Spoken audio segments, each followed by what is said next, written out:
आज हम VS code को डाउनलोड और इंस्टॉल करेंगे अपने सिस्टम पे और जानेंगे कैसे उसमें बेसिक सेटिंग्स को करना है जो इंपॉर्टेंट है, बहुत ज्यादा एसेंशियल है, जिसे करने के बाद हम लोग अपने कोड को लिखते हैं। और ये सब सभी बेसिक्स एसेंशियल सेटिंग्स है जो आपको करनी भी चाहिए। तो चलिए बिना किसी देरी के मैं स्टार्ट करता हूँ इस वीडियो को और आपको एक एक स्टेप अच्छे से समझाता हूँ। तो सबसे पहले मैं आ जाता हूँ अपनी कंप्यूटर स्क्रीन पे और मैं गूगल ओपन कर लेता हूँ।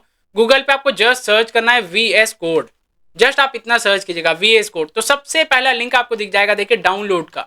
ओके, ये डाउनलोड का दिखेगा, इस पे आप जस्ट क्लिक कर लीजिएगा। जैसे ही आप क्लिक करेंगे, यहाँ मैंने डाउनलोड पे क्लिक किया। अब यहाँ पे बोल रहा है कौन सा आपका ऑपरेटिंग सिस्टम क्या है। आपका ऑपरेटिंग सिस्टम विंडोज है, लिनक्स है, मैक है। तो मेरा तो अभी विंडोज है, तो मैं विंडोज यूजर हूँ, तो मैं विंडोज पे क्लिक कर दूंगा और ये डाउनलोड पे क्लिक कर दूंगा। ओके, ये डाउनलोड हो रहा है। अब देखिए यहाँ पे हमारे पास प्रोसेस दिखा रहा है कि अच्छा ये डाउनलोड हो रहा है, तो इसे डाउनलोड होने देते हैं। ये आपके इंटरनेट के ऊपर डिपेंड करेगा कितना टाइम लेगा। 101 MB का अभी है, वो टाइम टू टाइम वेरी भी करता है। ओके, तो ये क्विकली हो जाएगा, एज इस पे दिखा रहा है 7 सेकेंड्स, राइट। तो थोड़ा सा हम लोग वेट कर लेते हैं ताकि ये डाउनलोड हो जाए।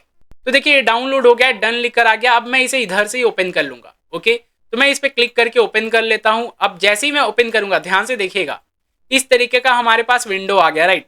अब इस पे सबसे पहले आपको क्या करना है, आपको ये ऑप्शन को टिक करना है, सबसे पहले इंपॉर्टेंट सेटिंग। ओके, इंस्टॉलेशन अभी बता रहा हूं, उसके बाद फिर हम लोग सेटिंग पे आएंगे VS कोड के। तो इसे मैं आई एक्सेप्ट पे क्लिक किया और नेक्स्ट कर लेता हूं। उसके बाद ये जो आपको सभी ऑप्शंस दिख रहे हैं ना, ये जितने भी ऑप्शंस आपको दिख रहे हैं, चारों पांचों को आपको सबको टिक कर देना है। ओके, कुछ मत सोचिए, कुछ मत समझिए। ये बाय डिफॉल्ट आपके केस में हो सकता है ऐसा हो, अनटिक हो, लेकिन आपको क्या करना है, सभी को मेहनत करके थोड़ा सा टिक कर लेना है, क्योंकि वो क्या है ना, बाद में आपको कोई दिक्कत नहीं आएगी, इसलिए आप पहले ही सब कुछ कर लीजिए। ओके, तो ये सब सभी आपने टिक कर लिया। उसके बाद नेक्स्ट, उसके बाद इंस्टॉल पे क्लिक कीजिएगा और थोड़ा सा वेट कीजिएगा। ये आपके सिस्टम टू सिस्टम वेरी करेगा और ये क्विकली हो जाएगा इंस्टॉलेशन। तो इसे हम लोग इंस्टॉल होने देते हैं। तो देखिए ये इंस्टॉल हो गया। अब ये कह रहा है कि क्या आपको लॉन्च भी करना है, तो हाँ भैया मुझे लॉन्च भी करना है। मैं सिर्फ इंस्टॉल करके रखने के लिए नहीं यूज कर रहा हूँ, मैं लॉन्च भी करना चाहता हूँ। तो ये टिक है, तो इसे रहने देते हैं और फिनिश में कर देता हूँ, तब वो VS कोड मेरा ओपन भी हो जाएगा। तो ये फिनिश पे मैंने क्लिक करके रख दिया और देखिए हमारे पास कुछ इस तरीके से आ गया है VS कोड।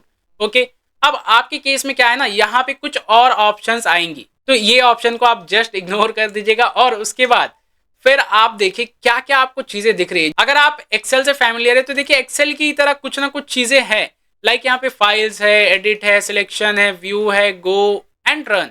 ओके, और भी चीजें, यहाँ ये डॉट पे आ गया है। ओके, डॉट के अंदर भी आपको चीजें मिलेंगी, टर्मिनल हेल्प। ओके, अब इतना सारा ऑप्शन देख के आपको घबराना बिल्कुल भी नहीं है। आपको सिंपल सिंपल एक दो चीजें समझ कर रखनी है। क्या, सबसे पहले आपको एक चीज का ध्यान रखना है कि आपको कोई भी प्रोग्रामिंग लैंग्वेज पे वर्क करना है तो उसके लिए आपको उसका एक्सटेंशन को इंस्टॉल करना होगा। प्रोग्रामिंग लैंग्वेज तो इंस्टॉल करना ही होगा, उसके लिए मैं आपको सीरीज का डिस्क्रिप्शन में लिंक दे दूंगा कैसे आप प्रोग्रामिंग लैंग्वेजेस को इंस्टॉल कर सकते हैं। आपको पाइथन, C++, किसी भी लैंग्वेज को इंस्टॉल करना है तो उसके लिए मैं डिस्क्रिप्शन में लिंक दे दूंगा। फिलहाल अभी हम लोग ये समझते हैं कि कैसे हम लोग इस पे एक्सटेंशन को इंस्टॉल करेंगे। तो एक्सटेंशन के लिए देखिए VS कोड में सेपरेटली एक्सटेंशन का एक टैब है। ओके, ये जो आपको बॉक्स दिख रहे हैं ना, 3 बॉक्स है और एक बॉक्स बाहर चला जा रहा है। ओके, तो ये है हमारा एक्सटेंशन का टैब। तो इस पे मैं क्लिक करूंगा एक्सटेंशन पे। अब जिस भी आप प्रोग्रामिंग लैंग्वेज को इंस्टॉल किए हैं अपने सिस्टम पे, सपोज मैंने पाइथन को किया है, तो मैं यहाँ पे सर्च कर लेता हूँ पाइथन और पाइथन सर्च करके एंटर कर दूंगा तो वो लोड होगा, पाइथन को सर्च करेगा।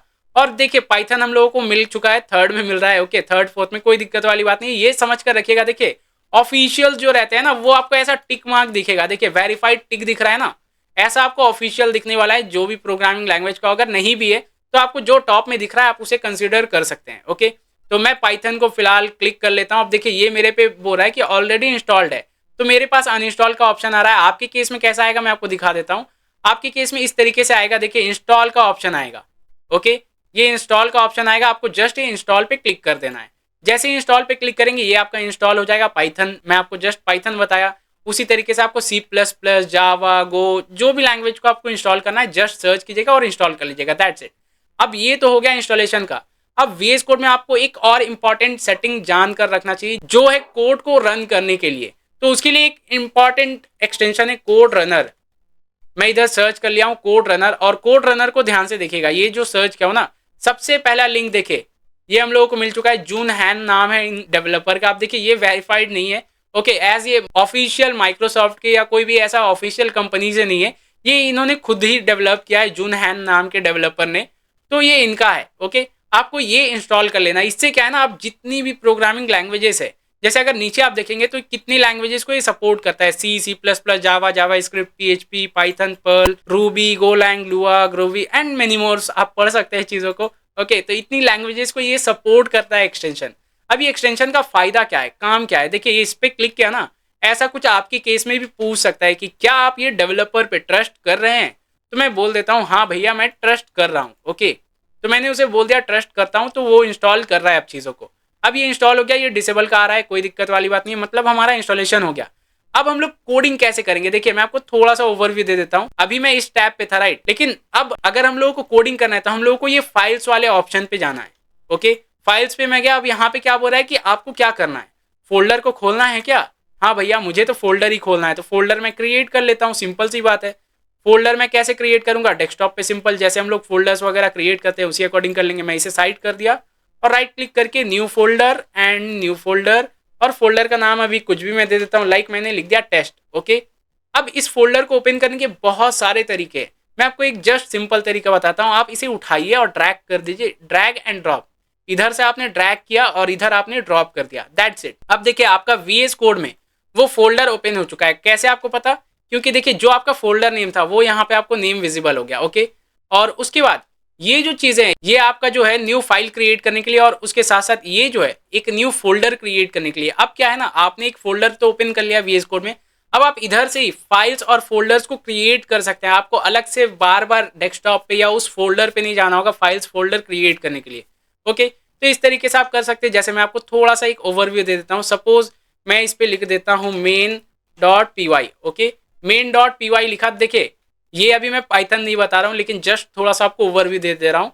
ये main.py मैंने लिखा तो इस तरीके से आ गया। अब इस पे मैं कोड थोड़ा सा कर देता हूँ, बेसिक जो प्रिंट स्टेटमेंट है उसे ही मैं लिख देता हूँ, हेलो मैंने लिख दिया। ओके, और अब अगर सेव करूं मैं इसे, मैं सेव कर दिया, Ctrl+S से सेव कर लिया। अब अगर देखिए आप फर्स्ट टाइम यूज कर रहे हैं VS कोड को, तो आप क्या कीजिएगा ना, आपको मैं एक और इंपॉर्टेंट प्रो टिप दे रहा हूं। आप फाइल पे जाइएगा। ओके, फाइल पे मैं आ गया। अब उसके बाद फिर आपको क्या करना है, ये ऑटो सेव वाले ऑप्शन को टिक कर लेना है। अगर आप फर्स्ट टाइम नए यूजर है कि आप VS कोड से उतना फैमिलियर नहीं है, तो ये आप ऑटो सेव वाले फीचर को ऑन कर लीजिएगा। ये आपको बाद में समझ में आएगा, जैसे जैसे आप चीज़ों को सीखते जाएंगे और लेवल अप खुद को करते जाएंगे, तब आपको समझ में आएगा ये आपने क्यों ऑन किया था, और फिर आप ऑफ कर लेंगे खुद ब खुद। ओके, तो ये आप ऑन कर लीजिएगा, और अभी ऑन मैंने कर लिया है। तो इसके बाद आपको ये जो प्ले बटन दिख रहा है ना, यहाँ से आप सिंपली रन कर सकते हैं। वो कोड रनर मैंने इसी के लिए इंस्टॉल करवाया ताकि आप एक बटन प्रेस करके आप अपने कोड को एग्जीक्यूट करवा सकते हैं। वरना फिर क्या है ना, कमांड लाइन में आपको लिखना पड़ता है पाइथन -u, उसके बाद फिर फाइल का जो भी पाथ है वो डालना पड़ता है, बहुत कॉम्प्लिकेटेड होता है चीजें। इसलिए मैंने जस्ट एक बटन आपके लिए क्रिएट करवा दिया कि देखो आप कर सकते हो एग्जीक्यूट। तो इस तरीके से आप पूरे VS कोड को इंस्टॉल कर सकते हो। और मैंने आपको कुछ कुछ प्रो टिप्स भी दे दी कि क्या एक्सटेंशन होती है, क्या चीजें होती है। अगर आपको VS कोड के लिए पूरा इन डेप्थ मास्टर क्लास चाहिए कि VS कोड में क्या क्या है और कुछ इंपॉर्टेंट सेटिंग्स का एक प्रो टिप चाहिए, तो मेक श्योर इसके लिए भी मुझे कमेंट में जरूर से बताइएगा। और अगर आपको ये वीडियो पसंद आ गया, इंस्टॉलेशन समझ में आ गया, तो मेक श्योर इस वीडियो को लाइक जरूर से कर दीजिएगा और चैनल को सब्सक्राइब कर लीजिएगा। तो चलिए मिलते हैं नेक्स्ट वीडियो पे। Till then keep learning, have a great day, bye bye.